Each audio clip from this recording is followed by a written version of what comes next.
Again, everybody, and welcome to this week's Railsplitter Athletics Report. I'm your host, Rusty Peace, and we are almost finished and through the month of January as we now prepare for the crossover season. That's the sports information department, the athletic training department, the TV department's nightmare when you got crossover sports. You've got a lot of stuff going on at once. Men's and women's basketball completing their regular seasons.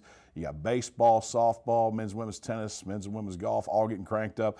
And you're burning that midnight oil. You have no rest for the weary, and that's one of those times when you just want to unplug and leave. But we've got a lot to talk about tonight. I've got a couple of very special guests. Of course, Ryan Kuhn, now the director of lacrosse at Lincoln Memorial University, will be our opening guest tonight. We're going to talk about what's in store with the LMU men's and women's lacrosse teams. That'll get started here not too long from now. We'll talk in depth with him about that process. And Josh Schertz, head coach of the Railsplitters, joins us later on. We got a lot to talk about. Stay with us. We're on the Railsplitter Athletics Report. Back after this.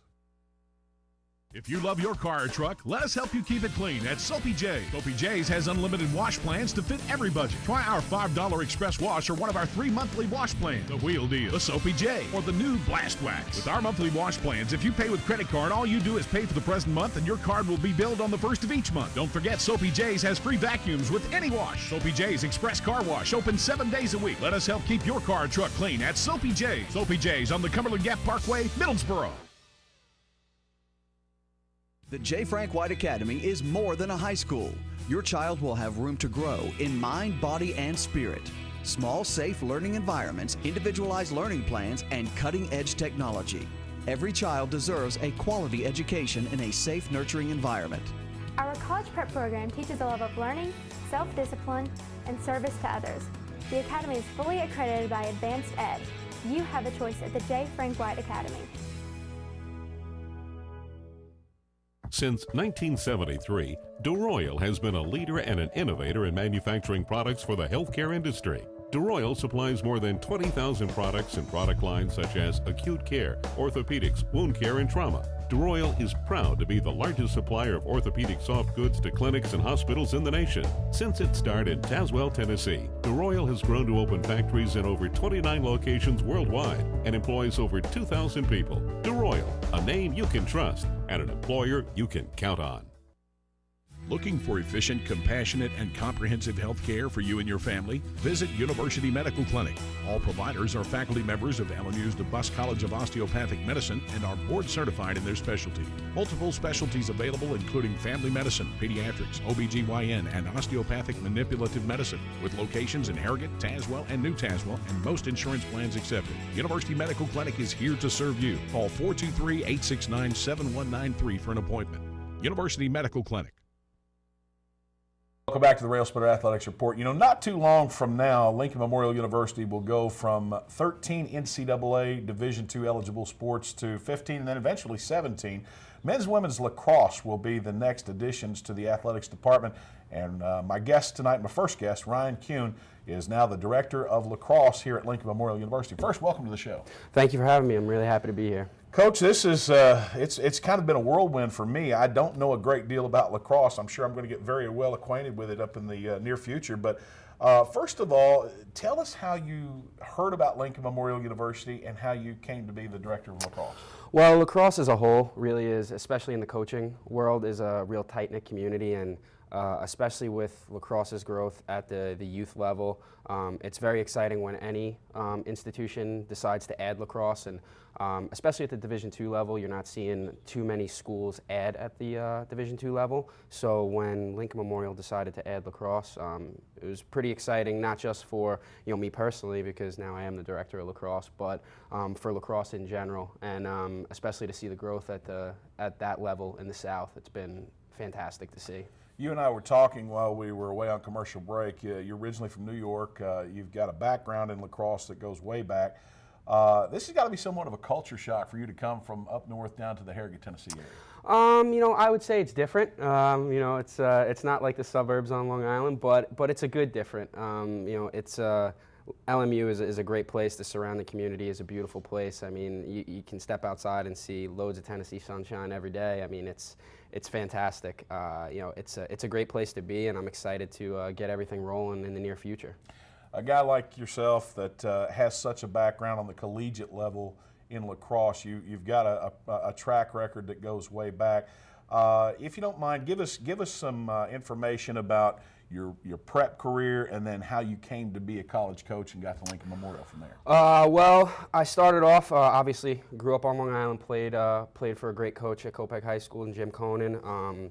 He basically, taught me everything that I knew and got me to my college career, where I started at Adelphi University, which, at the time while I was there, we were the number 4 team in the country, a couple years removed from a national championship. Have always been one of the stronger programs in Division II. And then from there, I decided to transfer and go to Manhattanville College, where I played for Dan Mulholland, who was actually the Division II coach a year at Pace. And while I was at Manhattanville, I kind of got the coaching bug a little bit. I always, in the summer, did some camps and whatnot. But towards the end of my senior year, I really decided that college coaching was something that I really wanted to get into. And then from there, I graduated, was lucky enough to get on staff at Suffolk Community College. Then while at that time, Hendricks College in Conway, Arkansas was just starting their program, so I was able to get an assistant coaching job there and help start their program. And then after that, I ended up at the College of Mount St. Vincent for a few years. Actually got to coach with my college coach, Dan Mulholland, and really helped start that program. While it was established for a couple of years, we kind of took it to the next level. And then from there, got my first head coaching job at Defiance College in Defiance, Ohio. So been around a little bit, got to see a bunch of the country. So it was, it's been a great experience so far, and that brought me here. You've definitely got the track record in the background. Coach, I have to look back, and you talked about beginning this program. I think you've actually gotten a couple other ones started. That just seems like an overwhelming task. I mean, a lot of coaches, they go out on the collegiate level, and your job security depends on success. In this particular case, you're building things from the ground up, and to me, that's got to be one of the most difficult things to do. It definitely has its challenges, but on a whole, it's a great experience for both the coaches and the players. It really starts with building a strong foundation. I mean, we're really excited about the young men and women that we're really talking to that are really going to buy into what we're selling here at LMU. I think the school sells itself, and the lacrosse programs are an extension of that. All right, we're going to have to be very slow here with the general area, including myself. We need to educate our viewers on lacrosse and what it consists of. Tell us a little bit about the game and how it's structured and what we'll see here when these teams take the field. Well, the best way I describe it is that it combines the best of all sports. It combines the overall fitness levels of soccer, the field size of soccer, the X's and O's of basketball, and it also has the physicality of both football and hockey. So it kind of combines the best of both worlds for all sports. How many positions do they have on the field at a time? Well, for both the men and women, there's a midfield position, which are very similar to the midfield position in soccer. Midfielders play both offense and defense. You have strictly defenders who play strictly defense, and then you have attackmen who are more offensive type players, and then obviously there's a goalie. Now, I try to equate things such as other sports with each other. In hockey, you've got a blue line. In soccer, you've got kind of a moving blue line that prevents what we call snowbirding or whatever. Is that the case with lacrosse? Yes. For both men and women, there are restraining lines. They are different somewhat for the men's and women's games, but there is a restraining line and a midfield line. You can only have 6 people in one end of the field at a given time, whether it be on offense or defense. And then also, too, on the defensive side, what most people, when you first watch the game, people get thrown off are the long sticks on the defensive end on the men's side. Now, folks, you're watching footage from the 2013 NCAA Division II Men's Lacrosse National Championship. To clue you in on some of the other teams throughout the region that participate in lacrosse, in talking with Coach Kuhn a little while ago in my office, we found that Limestone over in the Conference Carolinas has been one of the powerhouses in the Southeast region for several years. They're out of the Conference Carolinas. The South Atlantic Conference is really just now starting to embrace the sport. and you will have some other stiff competition throughout the league here as well.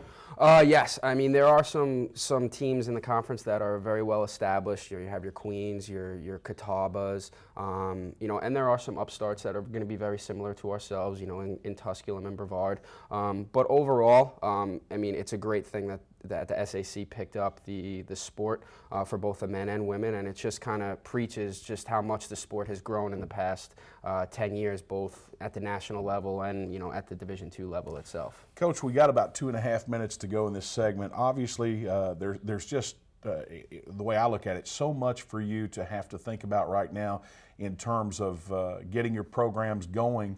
First and foremost, recruiting. You've got to get the athletes in here. You've got to fill squads for men and women. So what are the next few weeks and months going to be like in store for you? Well, it's been a whirlwind since I came on board. We actually have very strong pipelines for both the men and women's programs. You know, we're really excited about all the young men and women that we're talking to. They're really excited about the opportunity that they have here at LMU. We've had a number of student athletes on campus for both programs, have a number committed already for both the men and women, and we're really looking forward to the next few months. Obviously, not having a season this year, it can work to our advantage because I can get out and see more high school games, see more showcases and things like that. So really the next couple of months are going to be strictly recruiting and, you know, making phone calls, getting out there, and basically spreading the name of Lincoln Memorial University. Now you told me just a few minutes ago as we close in on the end of this segment that the NCAA allows its member institutions 10.8 scholarships per sport for lacrosse men's and women's. We won't start out at that, but I'm sure with the lift of the scholarships restrictions by the South Atlantic Conference presidents, that will be a tier process that will eventually take you to that point. That's something that we'll obviously speak about in the future, but that's the hope. You know, I think that with everything that we have in place, it's a definite recipe for success for both programs. I think that everything that is going on it's very exciting. We're really happy about everything that's going on, and we're really happy about the process. And the next few months should be very, very exciting. You know, you got to be good at multitasking. You got to be good at organizational skills, and then you got to throw the coaching part of it in there. So recruiting, coaching, organizational skills, practice, you got to put it all together. Coach, I don't envy your job, but I guess that's why you love the sport and why you love what you're doing. But I want to thank you for joining us tonight and welcome you to the LMU family of coaches. I appreciate it. Thank you so much for having me. It's been a pleasure. All right. Ryan Kuhn, head coach of the LMU men's lacrosse team, and currently for the women's, he is the director of lacrosse, and you're going to hear more about that, a lot more, in the upcoming future. We're going to take this break. We'll be back right after this on the Railsplitter Athletics Report.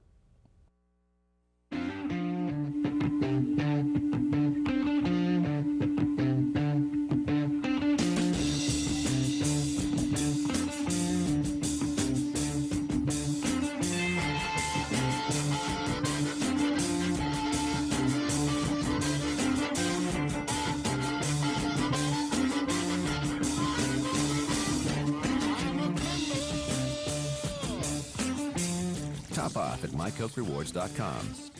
No matter whether it's breakfast, lunch, or dinner, Subway of Harrogate and Middlesbrough has your fresh interests at heart. On your way to work, try one of our mouth-watering breakfast sandwich or flatbread omelets. If it's lunch or dinner time, choose from our wide selection of classic, select, or premium sandwiches, all made to your order. If you're serving a crowd, Subway has sandwich platters, giant subs, box lunches, and even cookie platters. Whether it's dine in or carry out, you can eat healthy and eat fresh at Subway. Subway, 362 Catawba Avenue in Harrogate and on the corner of the Village Square Mall, Middlesbrough.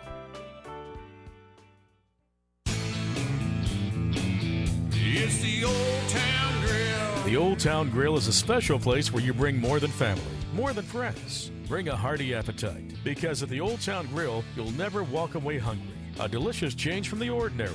The perfect place to bring the entire family. The best food and plenty of it. Join the fun and treat your appetite to something special. It's the OTG. The OTG is the place to be.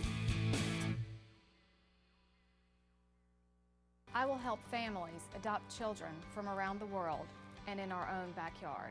I am teaching ethics to the next generation of lawyers.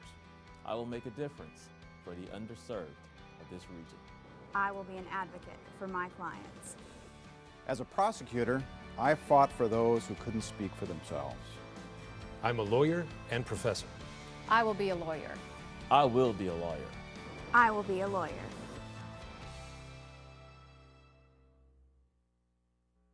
Welcome back to the Railsplitter Athletics Report. You know, over the weekend, Roger Hodge and his women's basketball team traveled to Charlotte, North Carolina, and added to what has already been a great start of 2014. Their 58-36 road win over the Royals of Queens University was their fourth straight of 2014 and moved them into a half-game lead over Wingate for second place in the South Atlantic Conference standings following Saturday's play. Senior forward Miranda Bodie led the effort with a 20-point, 13-rebound performance as the LMU women moved to 7-3 in league play. LMU's efforts on Wednesday, well, that was one that kind of got away from them. It snapped a four-game winning streak when the Lions of Mars Hill entered Tex Turner Arena and handed the Lady Railsplitters a 69-66 loss, dropping the LMU women to 8-7 overall and 7-4 in the conference. The setback knocked the Lady Railsplitters out of second place and into a three-way tie for third in the SAC standings this week. And now they'll square off against the Indians of Catawba on Saturday at 2 p.m. in Salisbury, North Carolina. Turnovers, poor free throw shooting, and a close battle on the boards were all contributing factors in Wednesday's loss. Tip-off for Saturday's game again set for 2 o'clock, and pregame coverage begins at 1:40 on the LMU Sports Network. And now we move to men's basketball, where the Lincoln Memorial University men have moved up to number 10 nationally in the latest NABC poll that was released on Tuesday afternoon.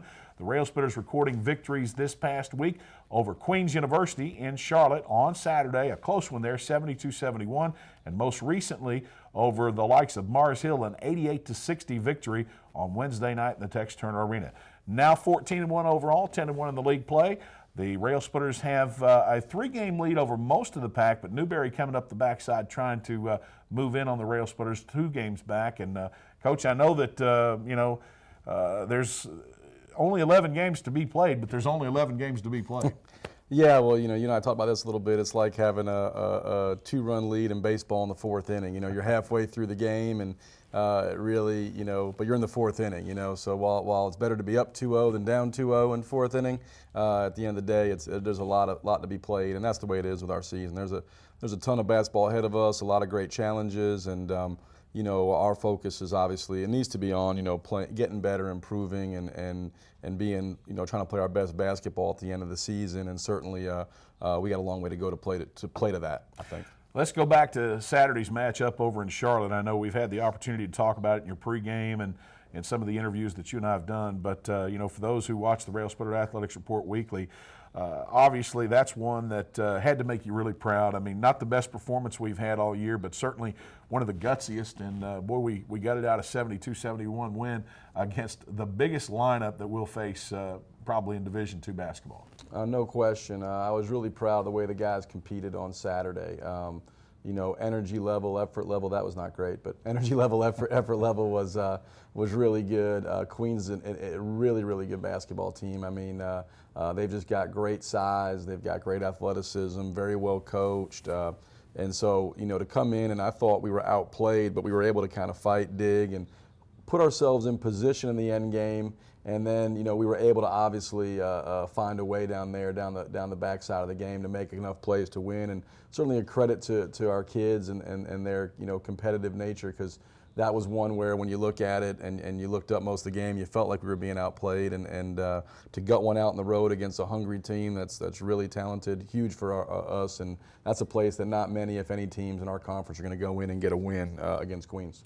While the showcase was the battle inside the paint between Vincent Bailey and Keenan Peterson and the rest of our post players against the monstrous lineup that Queens had, it was really the guard play that turned out to be one of the deciding factors in that win.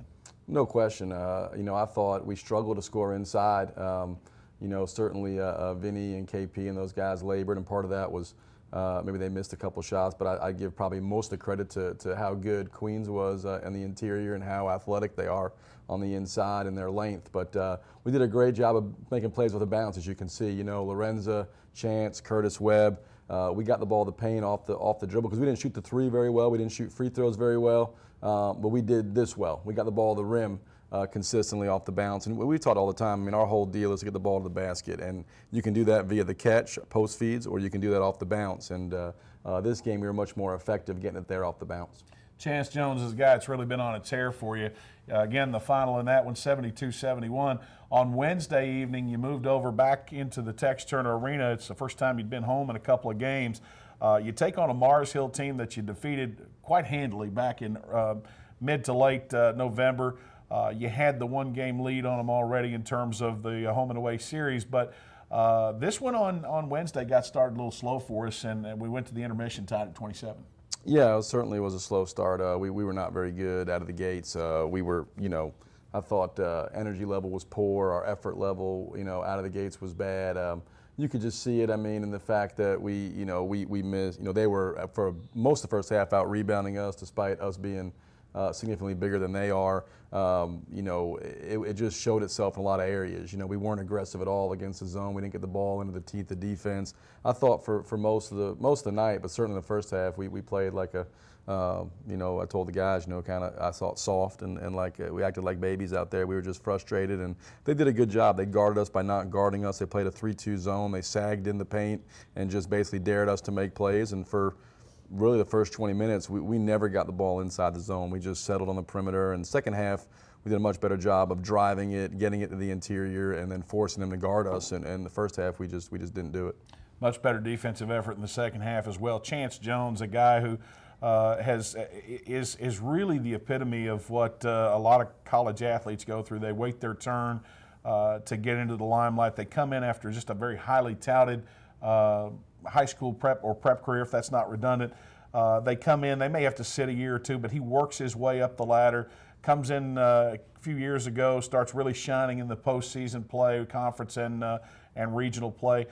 Now in his senior year, his final year of eligibility, last 2 games, he's just been lights out, scoring 47 points in 2 games and grabbing a truckload of rebounds himself.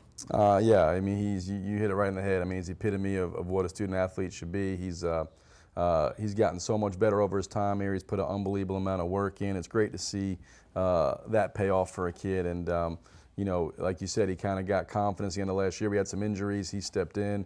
Chance, the guy who, over Thanksgiving last year got frustrated, quit the team for a day, came back, said to me, he said, "Coach, I don't care if I don't play at all. I just want to be on the team, want to be a part of it." And then you look at him now, and he's indispensable. And it's the way careers should go. You want guys to have great senior years, leave a legacy. He and Vinny certainly are doing that. Chance has been just enormous for us. He's indispensable to what we're doing, from what he does defensively to what he does offensively to last night. On a night where we didn't play very well, Chance certainly carried us on his back last night to the win. He was definitely feeling it offensively. And, a lot of the LMU guards have really shined lately. You've been getting great bench play from a lot of guys over the last few games. Puts you now at 14-1 overall and 10-1 in league play. Your win streak, I think, extends to 10, if I'm not mistaken. 51 consecutive weeks of being ranked top 25. Coach, the accolades are mounting up, but you can't really rest on those laurels, because this weekend you're going to go over to Salisbury, North Carolina, and take on a Catawba team that really has shown they're in the fight to win it. They knocked off Wingate over there in that rivalry battle on Wednesday night. And so when you go over to play Jim Baker's team, obviously that's a tough one to handle. No doubt, and we're proud of a lot of the things we've done, but certainly you can't have success moving forward if you're looking in the rearview mirror at what you've done. And we've got to always look forward and look to the next challenge, win or lose. And certainly Jim and his team are playing exceptionally well. Handled Wingate, who we know how good Wingate is. They were up 15 at halftime, won the game by 13, scored 90. They're a very, very good home team. Beat Newberry at home. They're kind of Jekyll and Hyde in terms of how they play at home versus how they play on the road. We're obviously going there. We're going to have to play really, really well down there. I told the guys at the game, our energy levels got to get better. We got to go back and do some things. Hopefully we can learn while we're winning. That's what elite teams do. They don't need losses to refocus. But we're playing with fire. I told you that in the post game, and we've got to get back to basics here to have a chance to be successful on Saturday. Tough stretch this week. You go from there over to Brevard, North Carolina on Wednesday. You return home a week from Saturday against Newberry here in the house, and Coach, it just gets tougher and tougher. Yeah, there's no nights off, no gimmies. You got to bring it every night. You got to earn them. It's relentless with the schedule. We're looking forward to it. It's going to be some great challenges coming down we're only at the halfway point, so it's amazing, but we got half a conference schedule left.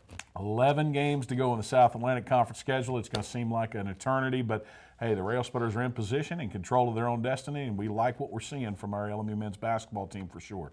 Coach, good luck this week. Appreciate you, Russ. Josh Schertz and the Railsplitters in action Saturday at 4 p.m. over in Salisbury. Let's take this time out. We'll be back to close things out. You're on the Railsplitter Athletics Report.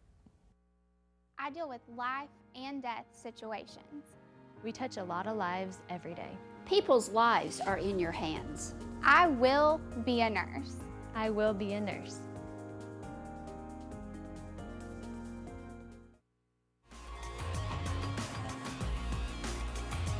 The Duncan School of Law at LMU, where innovative teaching meets cutting-edge technology.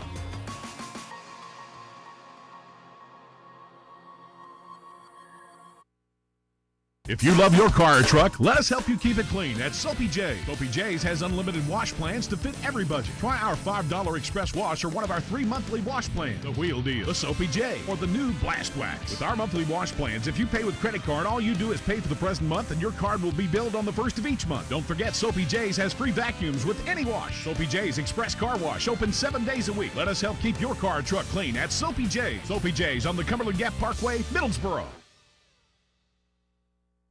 We represent the Coke brand, and we would love to somehow bring some kind of legal action against Coke Zero. There might be some taste infringement issues. There's really no legal concepts of a company bringing a lawsuit against itself. If this is the king of the jungle, they're acting like the toucan that's on the branch, real colorful and preening, and showing off, and hey, look at us. I want to take a stick and knock that toucan off the branch.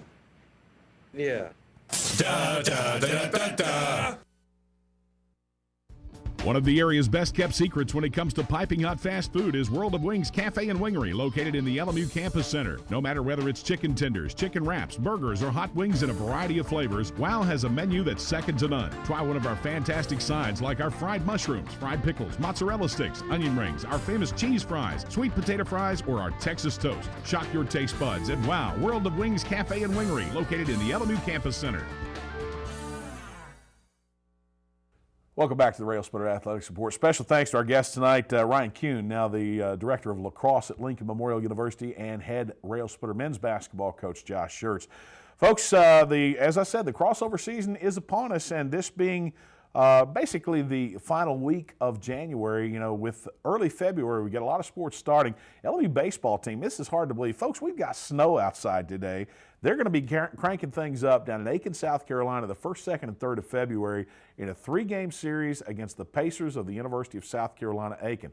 Softball team, not that far behind. Their first home game is February 11th against Milligan. We may be pitching snowballs instead of softballs, but, the balls aren't going to fly to the yard as easy. They may break up, but at least we'll save some bats. As far as men's and women's tennis, well, it's been really rough on them as well as the golf teams because it's hard to get out there and practice on the courts when the balls won't bounce due to the snow. The balls, you can't hit them out of the snow. It's like hitting them out of a sand trap, with golf. But they're doing the best they can, and they're getting individual workouts in and conditioning and so forth. So it's all coming up, and we're going to have a very sports-filled spring that is going to be coming right down the pike here pretty quick. So do check the LMU Athletics website for further details as to who's playing. It's all the time we got for tonight. Until next week, I'm Rusty Peace for the Railsplitter Athletics Report. Good night, everybody.